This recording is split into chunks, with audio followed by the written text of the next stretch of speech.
네, 안녕하십니까. 자, 이 시간에 셀트리온하고 신풍제약 그리고 HLB 파워를 보겠습니다. HLB 파워를 따로 봐야 될 것 같아요. 예, 생명과학하고 LB랑 좀 같이 보니까 좀 그 부분에 있어서 좀 주주분들이 좀 그런 것 같아요. 그래서 따로 좀 나눠서 보도록 하겠습니다. 셀트리온은 제가 저번 주에 좀 말씀을 드렸죠. 무조건 좋은 쪽으로만 생각하시면 안 된다. 좀 냉정할 필요가 있다. 근데 뭐 소용 없습니다만, 이제 기술적인 부분에 있어서 그냥 아무 생각 안 하시고 그냥 이거는 뭐 기술적 의미 없다라고 하시는 분들은 네, 어차피 뭐 제 영상을 안 보시니까 이제 기술적으로도 좀 어느 정도 이렇게 좀 신뢰를 하시고 확인하시는 분들 같이 그냥 봐주시면 좋을 것 같습니다. 센테리온은 일단 저는 지금 상황에서는 안 좋다라고 말씀드리겠습니다. 제 저번 주에 말씀드린 게 이탈을 하기, 그러니까 지금 뭐 크게 이탈한 건 아니에요. 뭐 전저점도 있고 이 중요한 위치라는 자 이런 위치가 따로 있기 때문에 지금은 안 좋다, 위험하다 이렇게 얘기할 수는 없어요. 그래서 어, 지금 뭐 하락한다 이렇게는 딱 이렇게 얘기할 수는 없지만 그냥 저는 방향성에 대해서 좀 만약에 궁금하시다라고 하면 뭐 전저점과 아까 말씀드린 이런 자리 지지받고 올라갈 수 있지만 그냥 저는 일단 추가 하락에 대해서 그냥 말씀을 드리도록 하겠습니다. 그래서 추가 하락이 어느 정도 나오고 이제 반등이 나오느냐 네, 이것을 보시면 됩니다. 그리고 이전의 흐름에 대해서는 이미 다 말씀을 드렸기 때문에 지금 오늘의 흐름에 대한 결과에 대한 것 그리고 지금 계속 기관과 외에 있는 매도하는데 개인들만 매수를 하고 있지 않습니까? 그래서 나중에는 정말 뭐 몇 배 이상 그러니까 뭐 200% 300%뭐 얼마를 갈지는 모르겠습니다만 일단은 이제 단기적인 것과 지금 주가의 흐름으로 봤을 때는 그러니까 장기적인 그 부분 왜 빼고 단기적인 흐름을 봤을 때는 일단 좋지 않다. 근데 제가 분명히 말씀드리지만, 그러니까 이게 제가 어, 뭐라고 말씀드려야 될까요? 그러니까 장기적으로 무조건 좋다라고 하시는 분들이 계시잖아요. 그러니까 그런 분들하고 제가 뭐 의견이 다르다라고 해서 뭐 이렇게 얘기할 거는 없는 것 같아요. 그러니까 단기적으로 좋아야 장기도 좋아요. 당연한 거 아닙니까? 단기적으로 지지를 해주고 상승을 해야지 상승하는 것이지 단기적으로 밀리는데 장기적으로 좋다? 이건 말도 안 되는 겁니다. 그래서 주가의 흐름이 그러니까 기술적으로거나 뭐 어떤 흐름으로 봤을 때 그냥 좋아야 돼요. 단기적으로. 그래서 올라가는 추세를 이어서 올라가고 이렇게 올라가는 것이지 하락을 하고 있는데 장기적으로 여기 와 있다? 이건 말도 안 되는 거죠. 어, 그러니까 주가 흐름이 장기적으로 좋다라는 것은 그냥 어떤 내용보다 그냥 얘기하는 거예요. 안 올라가면 그만이에요. 안 올라가면. 그래서 좋다라고 하지만 이거는 정말 그러니까 그러니까 재료만 갖고 기업에 대해서만 갖고서는 매매하시면 상당히 위험할 수 있다. 제가 이것만 좀 강조를 해드리고 싶습니다. 그래서 자리가 뭐 지지가 되고선 반등하고 안착을 한다. 그럼 이때는 좋은 흐름으로 좀 바뀌었네요. 중장기로도 좀 기다려보고 좀 기대해 보겠습니다. 이렇게 얘기할 수 있는데 빠지는 걸 보는데 좋다라고 얘기하는 것은 상당히 좀 어리석은 상황이지 않을까 싶습니다. 그래서 지금 상황은 저는 별로 좋지 않은 상황이다. 그냥 이렇게 말씀을 드려보도록 하겠습니다. 다시 말씀드리지만 그냥 기술적인 부분에 있어서 좀 필요하신 분들만 확인해 주시면 됩니다. 자, 신풍제약에 대해서 좀 보도록 하겠습니다. 신풍제약도 자, 이제 단기 고점에 대해서 눌리는 모습, 윗꼬리, 그 다음에 뭐 음봉, 갭 하락, 그러면 당연히 저항과 지지, 반등이 나오지만 갭 하락으로 인해서 다시 저항이 생기는, 그렇죠? 이건 뭐 아주 이 차트, 그러니까 기술적으로 봤을 때 정석적으로 움직이는 모습이다라고 보시면 돼요. 그러면 자 시간에도 좀 빠졌죠. 그러면 어느 정도 단기적으로 더 빠질 수 있다. 하지만 문제가 되지 않아요. 왜? 이 흐름에 있어서 지지 반등도 당연히 흐름이 있기 때문에 그래서 반등을 한다라고 얘기할 수는 없어요. 지금은 왜 지지가 되는지를 봐야 돼요. 네, 그래서 신풍제약의 주가의 흐름은 이 모습은 당연한 거다. 그래서 어, 정말 이 상승이 나오는 그 시점을 알기 위해서는 지지가 되느냐 안 되느냐, 예, 이걸 봐야 되겠죠. 잘 보세요. 음, 지금 기술적인 부분에 있어서 만약에 그냥 지난 흐름을 갖고서 얘기하면 누구나 얘기할 수 있죠. 근데 미리 제가 라인대를 다 설정을 해드리잖아요. 뭐 이거는 어제도 말씀드렸기 때문에 상승, 저항, 지지, 저항, 그죠? 상승, 저항, 눌림, 지지가 됐어요. 하지만 개파락이 되니까 뭐다? 그죠? 이 색칠한 부분이 저항이 되는 거예요. 음, 자, 이렇게. 이게 지난 차트를 가지고선 제가 말씀을 드리는 건가요? 아니잖아요. 흐름을 분명히 이렇게 위치상에 대한 것을 확인하고 움직일 수 있다.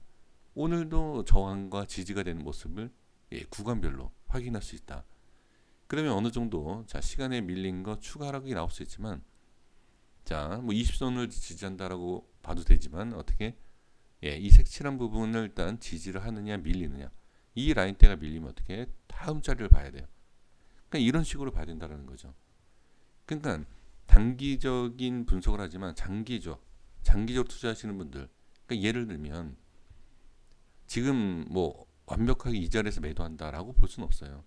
하지만 이 위치에서 빠지는 모습을 보고 여기에서도 빠지는 걸 본다라고 하면 최소 이 자리에서는 매도는 할 수 있어요. 그렇죠? 물론 여기에서도 매도할 수 있겠죠. 할 수 있지만 여기에서 매도를 한다라고 또 제가 말씀드리면 말 그대로 지난 흐름을 보고서는 얘기하는 거 아니냐, 이렇게 또 말씀하실 거면 제가 이렇게까지 말씀을 못 드리지만, 저항이 생기고 갭상승의 음봉을 만든다라고 하면 여기에서 매도할 수 있어요. 그리고 나서 다시 잡으면 뭐다? 중장기로 무조건 홀딩하는 분들보다는 10에서 20% 이상 더 단기적으로 수익을 챙기고 들어간다 라고 저는 말씀을 드릴 수가 있습니다. 그래서 기술적으로 봤을 때 어떤 대응을 하느냐 안 하느냐, 분명히 계좌에 대한 흐름이 있고, 그 다음에 주가가 상승했을 때 20% 30% 수익이지만 빠졌을 땐 뭐다? 수익을 챙기고 빠진 상태에서 대응 안 하는 남들은 마이너스로 가는 거죠. 그러니까 이런 이제 대응과 전략이, 예, 분명히 필요하다. 그래서 신풍제약에 있어서 상당히 뭐 좋다, 뭐 긍정적으로 분명히 볼 수는 있지만 단기적인 흐름을 봤을 때는 이미 지금은 좋지 않은 거죠. 저항과 하락에 대한 것과 갭 하락. 자, 제가 현대바이오죠. 현대바이오에서도 지금 말씀을 드린 내용 똑같아요. 현대바이오랑 신풍제약에서 제가 비교를 해드리지 않습니까? 지금 현대바이오에서도 말씀드린 거 비교해 드려 보면 중요한 라인은 어떻게? 네, 갭 하락을 해요. 마이너스 3%. 그리고 반등은 뭐다? 저항이다. 그리고 다시 밀리죠. 갭 하락은 뭐다? 기술적 반등은 나오지만 추가 하락은 당연히 예상해야 된다. 그냥 갭하락? 아니죠. 중요한 자리, 중요한 저항 자리, 중요한 지지 자리, 중요한 지지 자리에서 갭하락이 되니까 저항이 되는 거죠. 그리고 나서 빠지고 밀린다. 다시 밑에 자리까지 간다. 그죠? 이 내용이 그냥 제가 말로만 하는 것이 아니라 충분히 대응과 기술적인 부분의 분석에 있어서 술술술 나와야지만이 대응을 하실 수 있다라고 좀 보여집니다. 그래서 지금 흐름은 일단은 눌림, 상승에 대한 눌림이 있는 것이고 또 지켜볼 필요가 지금은 있어요. 네. 인제 와서 이제 손절에 대한 것과 뭐 안 좋게 볼 이유는 전혀 없다. 왜? 상승, 눌림 다 나온 상황이기 때문에 위에서 대응을 하고 나서 좀 지켜본다라면 모를까. 지금은 뭐, 예, 지금 이 위치까지 빠진 상태에서 안 좋게 볼 이유는 전혀 없다라고, 네, 말씀을 드려봅니다. 네, 여기까지 말씀 드려볼게요. 자, 그리고 파워죠. 자, 세력 분명히 있죠. 자, 개인이 매수한다라고 해서 안 좋다? 아니다. 예, 분명히 말씀드렸습니다. 개인이 매수한다라고 해서 안 좋을 게 전혀 아닙니다. 개인이 세력일 수도 있어요. 뒤늦게 누구? 예, 기관이 들어옵니다. 개인이 들어오고, 그리고 이 개인의 수급이 세력이 아니어도 충분히 매수가 돼요. 저도 이 파동이 워낙 크고 어떤 파동이 나올지 그러니까 상승 쪽으로만 이렇게 쭉 나오면 상관이 없지만 이 흔드는 위치 이날 제가 3% 올라갈 때 멤버십 분들한테 말씀을 드렸어요. 자, 수급의 변화가 시작됐다. 한번 지켜보셔라. 다만 매매는 하지 마셔라. 아마 이 모습을 보고 우리 멤버십 분들은 조금 아쉬움이 분명히 있으실 거라고 생각이 듭니다만 왜 제가 이제 매수에 대해서 좀 하지 말고 수급에 대해서만 확인을 해달라라고 말씀드렸냐면 좀 전에 말씀드린 것처럼 올라갔다가 수급 확인이 제대로 되지 않고 자 빠지면 마이너스 바로 3%가 될 수 있어요. 그리고 나서 다시 올린다. 그러니까 손절을 치고 나서 올리게 될 수 있어요. 근데 바로 상승을 하더라고요. 그러니까 제가 말씀드린 이유는 뭐냐면 뭐 멤버십 분들한테 뭐 얘기를 했다 뭐 이게 중요한 게 아니라 그만큼 개인들이 세력이 아닌 그냥 일반 개인들이 매수를 충분히 할 수 있는 그런 흐름이다. 그러니까 HLB와 생명과 제가 이제 엮어서 제가 지금 말씀드릴 수 있으면 안 드리려고 하는데 HLB하고 생명과학에 대한 개인들의 관심이 상당히 많아요. 근데 파워 뭐 이게 뭐야? 그렇게 생각하지 않습니까? 바이오랑 상관없어. 라고 누가 얘기하죠? 네, 진 회장도 얘기했습니다. 파워는 거기랑 상관없다. 이렇게 분명히 얘기했죠. 주주간담회에서. 아닌가요? 제가 또 잘못 알았나요? 제가 잘못 알았다라고 하면 또 사과 말씀 미리 드리도록 하겠습니다. 근데 바이오 쪽이 아니다. 분명히 얘기했어요. 근데 주가의 흐름과 수급에 대해서 보면 그렇죠. 이게 갈 자리죠. 개인들. 그러니까 뭐 재료를 보는 기업과 재료를 보면 파워는 별 볼 일이 없죠. 생명과학과 LB에 비하면. 그렇죠? 사실 아닙니까? 근데 뭐 주가가 올라가고 있기 때문에 주주분들께서는 뭐 기분 뭐 상당히 좋으시니까 제가 이렇게 편하게 좀 말씀을 드리는 건데 근데 제가 분명히 말씀드린 게 주가의 흐름으로 봤을 땐 뭐다? 파워 따로 보시고 생명과학하고 LB보다는 그냥 파워를 그냥 보셔라 라고 분명히 작년부터도 말씀을 드린 내용이 이러한 거예요.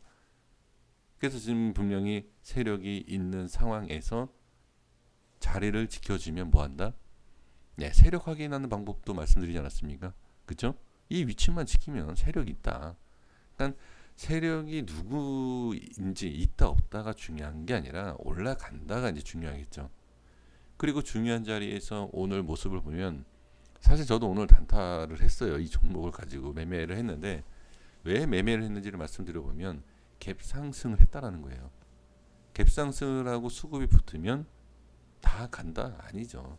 그건 아닌데 HLB 파워의 지금 흐름을 보면 지지가 되는 모습에서 그죠? 이미 이 위치에 대한 것을 확인을 했어요. 그리고 밀리지 않았다라는 거예요. 그러면 상당히 좋은 거죠. 그러니까 밀고 나서 뭐 변동성이 있을 수 있지만 뭐 손절에 대한 부분이 워낙 명확하게 나와 있어요. 손절을 어디서 해야 된다. 그래서 이제 단타를 제가 이제 매매를 하게 된 건데 지금 어찌됐든 중요한 것은 넥스트사이언스에 대해서 언급을 하고 넥스트사이언스에 대한 세력과 상승에 대한 것을 분명히 비교를 해드렸죠. 그러면 이 자리만 지키면 이거는 상승하는 것이다. 지키면서 급등이 나왔죠. 자, 그러면 여기에서 이제 좀 하나 더 봐야 될 게 뭐냐면 넥스트사이언스는 엄청나게 지금 상승이 나왔어요. 거의 이런 위치까지 올라와 있어요. 그런 위치까지 올라갈 수 있겠느냐? 지금 못 간다라고 얘기할 수는 없습니다. 못 가는 모습이 나온다라고 하면 빠져야 돼요. 그렇다라고 하면 자 지금부터 확인을 하셔야 될 게 뭐냐? 몇 프로다라고 얘기할 수는 없지만 주가의 자 넥스트사이언스처럼 가기 위해서는 뭐다? 자 조정이라는 것이 깊으면 안 돼요. 깊은 조정이 나오면 지금은 안 된다. 갈 때 가자. 달리는 말 올라타야 되지 않습니까? 이거는 제가 추격 매수를 하셔라가 아니라 가는 상황에서 매수를 계속 들어와 주면 어떻게 상승 이어가겠죠. 그런 모습이 나올 것이다. 자, 그래서 수급에 대해서 너무 집중하실 필요는 없습니다. 그리고 기간이 들어왔어요. 그동안에 관심이 없었던 기간이 어마어마하게 들어왔다는 거죠. 그렇죠? 왜 들어왔겠습니까? 어느 정도 상승에 대한 것이 확실성이 있는 거죠. 어, 말 그대로 아까도 말씀드렸지만 자 무시하는 게 아니에요. 이 종목에 대해서 저는 분명히 말씀드렸어요. LB생명과학보다 파워를 좀 집중하실 필요 있다. 라고 저는 분명히 말씀드렸기 때문에 자 이 종목을 제가 무시한다라고 말씀 그렇게 듣지는 말아 주시고요. 자 파워가 관리 종목에서도 벗어난 지 얼마 안 되지 않았습니까? 그쵸? 그리고 아까도 말씀드린 것처럼 바이오 아니다. 관심도 없었어요 기관 쪽에선. 그런데 흐름상과 모든 이런 모습을 봤을 때 기관 쪽에서도 관심을 갖는다라는 거죠. 그러니까 어느 수급에서 누가 들어와도 이상하지가 않아요. 자 그래서 이 상승에 대한 자 파동 지금은 이제 수익 구간이기 때문에 파동은 어떻게 충분히 이겨내셔야 되는데 너무 깊은 파동만 나오지 않는다라고 하면 넥스사이언스처럼 충분히 상승을 보여주지 않을까. 자 그래서 그렇게 상승한다라고 장담할 수는 없지만 확인 방법이 뭐다. 눌리는 그 과정에서 주가의 흐름을 보셔야 된다라는 것을 말씀드리면서 정리하도록 하겠습니다. 자 고생 많으셨습니다. 여기까지 하겠습니다. 구독과 좋아요 부탁드리겠습니다. 감사합니다.